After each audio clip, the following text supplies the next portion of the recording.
Good morning. Ether का second episode. थोड़ा सा अपने नॉलेज को शार्प करते हैं। पिछले बार आपने ऐसा सीखा होगा, आपको ये आता है कि विलियमसन ईथर सिंथेसिस की जो प्रोसेस होती है उसमें हम सोडियम एल्कोक्साइड का रिएक्शन करते हैं अल्काइल हैलाइड के साथ। सोडियम एल्कोक्साइड जो लिया जाता है, या इनफैक्ट फिनॉक्साइड भी लिया जाएगा, तो ध्यान रखना रहता है कि जो एल्कोक्साइड होता है वो 3 डिग्री भी अलाउ होता है, 2 डिग्री भी अलाउ होता है, 1 डिग्री तो है यह है। इवन डबल बॉन्ड स्ट्रक्चर के साथ भी एल्कोक्साइड अलाउ होता है। ठीक है, सोडियम का एल्कोक्साइड अलाउ होता है। लेकिन जो हैलाइड होता है वो 3 डिग्री, 2 डिग्री या इवन एरोमेटिक जैसे कि ब्रोमो बेंजीन, क्लोरोबेंजीन वगैरह नहीं ले सकते। अब ये तो हम समझ गए। अब इसको थोड़ा सा तीखा करते हैं। कैसे? मैं ऐसा कह सकता हूं कि like halide ions, sulphate ion is a good leaving group. समझिए इस बात को, सल्फेट आयन एक अच्छा लिविंग ग्रुप होता है। तो इन Williamson synthesis alkyl halides may be replaced by alkyl sulphates also. क्या मतलब हुआ इसका, समझते हैं। जैसे मैं आपसे कहूं C2H5ONA, ये है। अब ध्यान से देखिएगा। Now let it allow to react with CH3O। थोड़ा ऑकवर्ड लगेगा आपको, लेकिन कोई बात नहीं। S double bond oxygen, S double bond oxygen, इसकी हो गई 4 वैलेंसी, एक और लगेगी तो हो जाएगा CH3O। ये क्या चीज है? ये है dimethyl sulphate. What is this? Dimethyl sulphate. अरे SO4 हो गया तो सल्फेट हो गया, दो CH3 तो डाइमिथाइल हो गया, डाइमिथाइल सल्फेट है। और जब आप इसकी रिएक्शन करोगे तो you are with C2H5OCH3 plus Na2। इसको दो ले लेते हैं, C2H5ONA, तो ये बन जाएगा Na2SO4, यानी Na2SO4 यहां से मिल जाएगा, Na2 और SO4 यहां से मिल जाएगा इस तरह से, और आपको मिल जाएगा C2H5OCH3। Am I clear? It is the story. मतलब दिमाग में रखिएगा इस बात को कि जो फिनॉल्स होते हैं ना वो सोडियम हाइड्रोक्साइड में सॉल्युबल होते हैं। समझिएगा इस बात को। फिनॉल्स जो होते हैं वो सोडियम हाइड्रोक्साइड में सॉल्युबल होते हैं। इसलिए फिनॉल का जो रिएक्शन है with alkyl sulphate in carried out in presence of aqueous NaOH। Aqueous NaOH कैसे, वो देखिए। C6H5OH है, ये फिनॉल हो गया। C6H5OH दो बार ले लेते हैं। अब इसी को मैं दोबारा लिख देता हूं। इस बार थोड़ा सा सलीके से लिख रहा हूं, मतलब सिंपल वे में। CH3 लिखा इसको, CH3 के साथ में इसको O किया और होल ट्वाइस कर दिया और SO4 कर दिया। M I clear? CH3O, CH3O, फिर इसको SO4, इसको SO2 लिख देता हूँ, SO2 मुझे कन्वीनियंट रहेगा। ठीक है, ये हो गया ऐसा। ठीक है, अब इसमें क्या होगा? ये होगा 2NaOH। Now don't forget heat aqueous. इस केस में बनेगा C6H5OCH3 दो बार। ठीक है, प्लस वही Na2SO4। अगर आपको पसंद हो ऐसा लिख सकते हैं, ऐसा कुछ नहीं है ना। सिमिलरली एक बार फिर से लिख रहा हूं, C6H5OH twice, and let me have with me CH3CH2O whole twice SO2। अरे वो SO4 था, उसको O को अंदर कर दिया तो ट्वाइस कर दिया यहाँ पे। तो इससे क्या हो गया? इसे इधर बनाने में आसानी होती है। C6H5O CH2CH3 दो बार बन जाएगा, और प्लस वही Na2SO4 प्लस 2H2। तो ध्यान दीजिएगा कि जो विलियमसन ईथर सिंथेसिस है उसका सल्फेट का भी एक इंपॉर्टेंट केस बनता है। आमतौर पे हम इसे नहीं पढ़ते, पर ऐसा होता है। ठीक है, चलिए शुरू करते हैं कहानी को कि ईथर की फिजिकल प्रॉपर्टीज क्या हो सकती हैं, क्या होती हैं फिजिकल प्रॉपर्टीज ईथर की। पहली इंफॉर्मेशन तो ये कि डाइमिथाइल ईथर मतलब कि CH3OCH3 डाइमिथाइल ईथर, या इथाइल मिथाइल ईथर यानी CH3OC2H5। ठीक है, ये क्या होते हैं? ऑर्डिनरी टेम्परेचर पर गैसेस होती है। ठीक है, और जो लोअर होमोलॉगस ईथर्स होते हैं वो कलरलेस लिक्विड्स होते हैं और उनमें एक ईथरियल स्मेल पाई जाती है। सॉरी, ईथरियल स्मेल मतलब कुछ अलग से, एक अलग सी पिक्यूलर सी स्मेल होती है, एक अलग। अब स्मेल होती है ये तो लिख करके या बोल के तो नहीं बताया जा सकता ना, बस कुछ एक अलग से स्मेल होती है कि ईथरियल स्मेल ही कहते हैं उसको। ठीक है, एक अलग से स्मेल होती है। अच्छा, दूसरी चीज, ईथर को हम लिखते भले ही ऐसे हैं, पर एक्चुअली ये जो ईथर होता है ना, ये इसकी शक्ल ऐसी नहीं होती है। इसकी शक्ल कैसी होती है? ROR। अब मैं बात करूं डायपोल मोमेंट की, तो आप समझ रहे होंगे डायरेक्शन क्या होगा। ये डायरेक्शन होगा पॉजिटिव से नेगेटिव, ये केमिस्ट्री है केमिस्ट्री में डायपोल का डायरेक्शन हमेशा पॉजिटिव से नेगेटिव होता है, फिजिक्स में नेगेटिव से पॉजिटिव होता है, दैट इज डिफरेंट।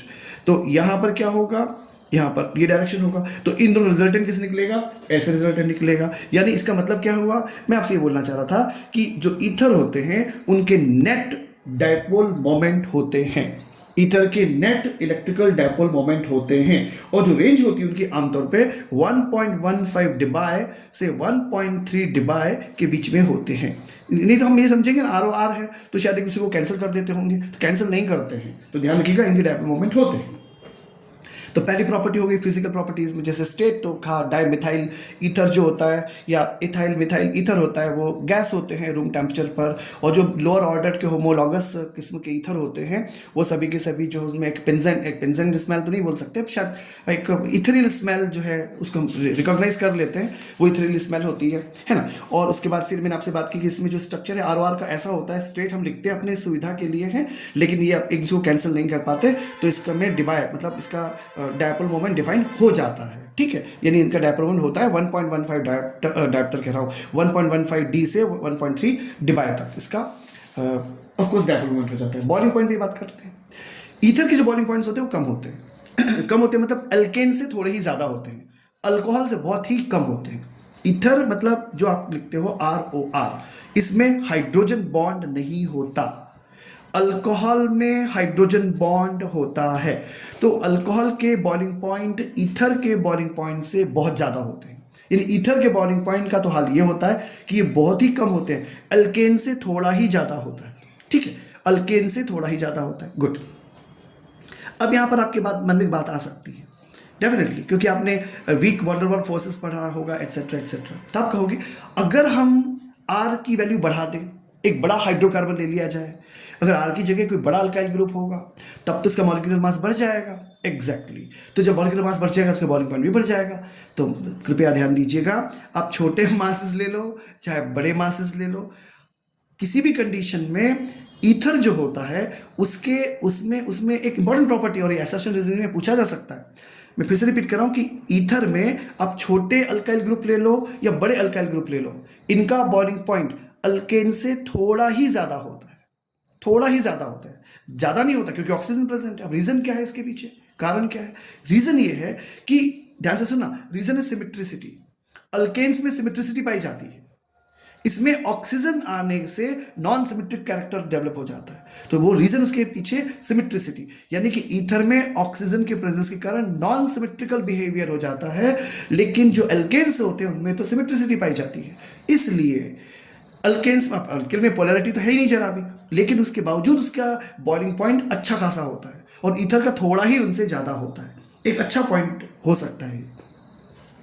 बात करते हैं सॉल्युबिलिटी, तो जो ईथर्स होते हैं ना 3 कार्बन तक, ईथर टिल 3 कार्बन वो पानी में सॉल्युबल होते हैं, और ये आपको पता ही अच्छी तरह से, यानी हम बोल सकते हैं सिंपली कि हाइड्रोजन बॉन्ड बनाने की कैपेसिटी डेफिनेटली जिसमें जितनी कमजोर होती है वो उतना ही कम। तो ईथर को हम ऐसा लिखें कि सॉल्युबल हो गया, इसके कंपैरिजन में शायद ये लिखना ज्यादा अच्छा रहेगा कि मिसिबल है, कि पानी में मिसिबल है। Am I clear? हम ऐसा लिखे तो ज्यादा अच्छा रहेगा कि MISCIBLE, मिसिबल है। सॉल्युबल हम लिखना ठीक नहीं होगा, तो फिर भी तो आप मिसिबल वर्ड यूज कर सकते हैं इसके लिए। तो यानी कुल मिला के हम ऐसा बोल सकते हैं कि सॉल्युबिलिटी ऑफ जो लोअर ईथर्स होती है in water is due to the formation of hydrogen bond between water and ether molecule. समझिए मेरी बात को, ईथर और ईथर के बीच में हाइड्रोजन बॉन्ड नहीं बन रहा है, ईथर और पानी के बीच में एक में इसको थोड़ा सा इसका मुजाहरा मतलब इसको थोड़ा बताया जा सकता है। ये R है, ये O है, ये R है, इसमें मैंने ऑक्सीजन पे लगा दिए 2 लोन पेयर ऑफ इलेक्ट्रॉन। अब ध्यान से देखिएगा, dot dot dot dot dot dot H, यहाँ से dot dot dot dot dot dot dot H, और फिर ये O, और फिर ये H, और ये फिर क्या लिखा O, फिर ये H।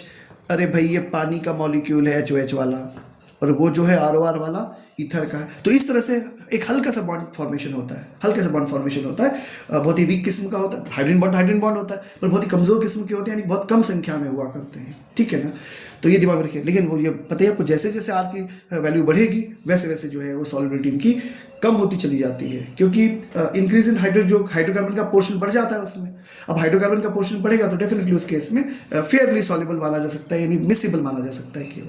ये सिंपल सी कहानी। हाँ, ये ध्यान रखिएगा, ये सभी जो ईथर हुआ करते हैं अल्कोहल में, बेंजीन में, एसीटोन में, क्लोरोफॉर्म में आराम से घुल जाते हैं, लास्ट पॉइंट, डेंसिटी। कोई भी ईथर हो हमेशा पानी से हल्के होते हैं। ऑल ईथर्स, जितने भी ईथर्स होते हैं वो हमेशा लाइटर देन वाटर, वो हमेशा लाइटर देन वाटर होते हैं। Am I clear? तो ये छोटी सी एक कहानी थी फिजिकल प्रॉपर्टीज की, मुझे एक इंपॉर्टेंट बात आपसे शेयर करनी थी। ऑफ कोर्स कि सल्फेट के साथ भी विलियमसन सिंथेसिस होता है, वो बहुत इंटरेस्टिंग भी है, अच्छा भी है वो, ठीक है। थोड़ा सा आपका नॉलेज शार्प हो सकता है, इसको भी मतलब आता होगा आपको, ये एक बार और रिवीजन में आ जाता है, कुछ नहीं। देखो जो केमिकल प्रॉपर्टीज होती है ईथर की, जो केमिकल प्रॉपर्टीज होती है ईथर की, उसमें ध्यान से देखिएगा। आपके पास फोटो क्या होता है? ये होता है ROR फोटो होता है। कुछ रिएक्शंस ऐसे होते हैं जिसमें इथेरियल ऑक्सीजन का पार्टिसिपेशन होता है, कुछ रिएक्शंस ऐसे होते हैं जिनमें CO का क्लेवेज होगा। अरे R मतलब ये यहां से टूट फूट होगी। Am I clear? तो कुछ रिएक्शंस ऐसी होती हैं जिसमें इथेरियल ऑक्सीजन का इन्वॉल्वमेंट होता है, और कुछ रिएक्शंस ऐसी होती है जिसमें CO बॉन्ड का क्लेवेज होता है। मैं जल्दी से बात कर लेता हूं कि वो रिएक्शन जिस पर इथेरियल ऑक्सीजन पे अटैक होगा, यानी उस पर जिसमें पार्टिसिपेशन इथेरियल ऑक्सीजन का होगा, इसमें क्या, देखो ध्यान से, क्योंकि एक थोड़ा सा अच्छा प्रोसेस हो सकता है। सबसे पहले हम बात करते हैं कि कॉन्सेंट्रेटेड एसिड का क्या असर होगा, ठीक है। या मैं उसको दूसरे ढंग से कह सकता हूं मैं आपसे कि ऑक्सोनियम सॉल्ट कैसे बनते हैं। ऑक्सोनियम सॉल्ट, शॉर्ट नोट के फॉर्मेट में ये क्वेश्चन इस तरह से फ्रेम हो सकते हैं। कैसे? मैंने आपसे कहा ईथर, मैं जानबूझ के इसको लिख रहा हूँ ROR ऐसे, ठीक है। आप यहाँ पे सिमेट्रिकल ले लो, नॉन सिमेट्रिकल ले लो, डजंट मैटर, ये हो गया। मैंने यहाँ पे लिख दिया HCl, of course concentrated, single direction reaction है। आप बनाते हैं यहाँ पर R, बिल्कुल सरल सा है R, ध्यान से देखिएगा। इसके पास एक लोन पेयर है, इस पर पॉजिटिव आ जाएगा, इस पर H अटैच हो जाएगा, H यहाँ पे अटैक कर गया ना, और बाहर आ जाएगा Cl माइनस, हो गया खत्म खेल।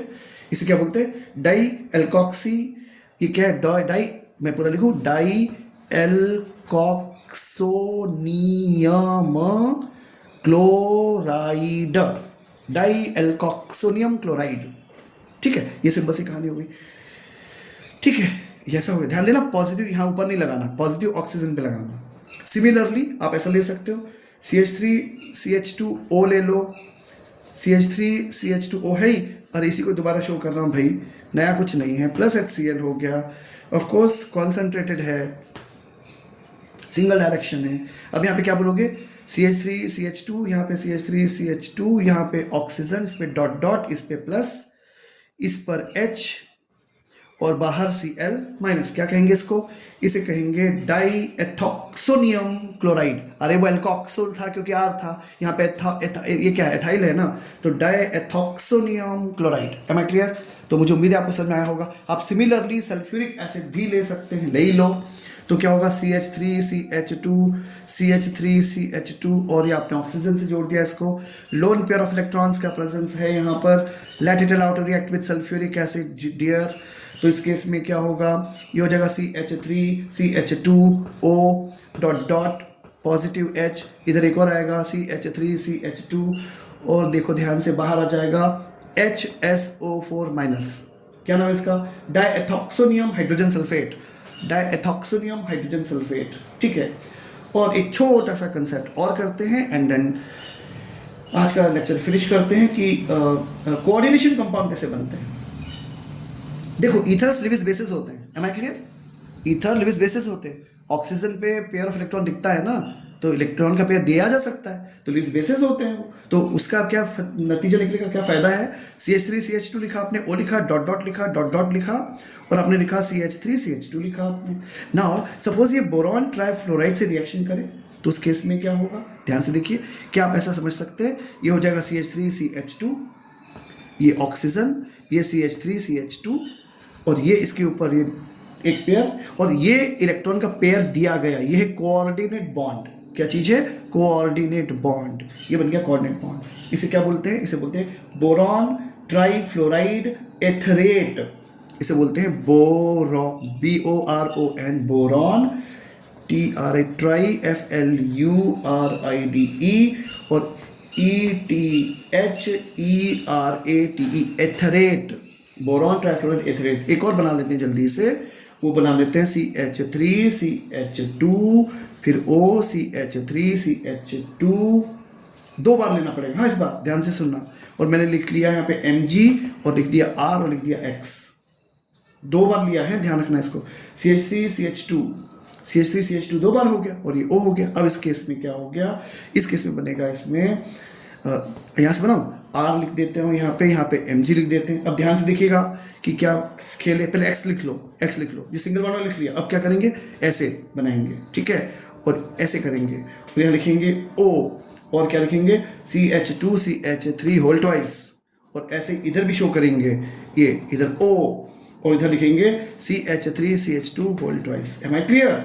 इसे 2 मॉलिक्यूल ले लीजिए, इसके 2 मॉलिक्यूल ले लेंगे तो इसमें 2 ले लो, तो इस तरह से साबित हो जाएगा। Am I clear to you? I hope कि तुम्हें समझ में आया होगा कि ये पूरी की पूरी कहानी क्या है, ठीक है। तो इस तरह से क्या बन जाते हैं, इस तरह से क्या सीखा आपने कि कॉम्प्लेक्सेस बन जाते हैं, ग्रिग्नॉर्ड रीजन के साथ भी कॉम्प्लेक्सेस बन जाते हैं। ग्रिग्नॉर्ड रीजन्स ईथर में डिसॉल्व होते हैं, है ना, ग्रिग्नॉर्ड रिएजेंट्स ईथर में डिसॉल्व होते हैं। इसी कारण से अक्सर ग्रिग्नॉर्ड रिएजेंट को मॉइस्चर चाहिए नहीं होता और ईथर में डिसॉल्व होते हैं। इसीलिए जब देखा होगा आपने ग्रिग्नॉर्ड रिएजेंट की रिएक्शंस होती है उसमें ईथर का प्रेजेंस होता है और हम मॉइस्चर को पूरी तरह से अवॉइड करते हैं, ठीक है। तो एक्सपेक्ट कि आपको समझ में आया होगा। तो कुछ प्लीज़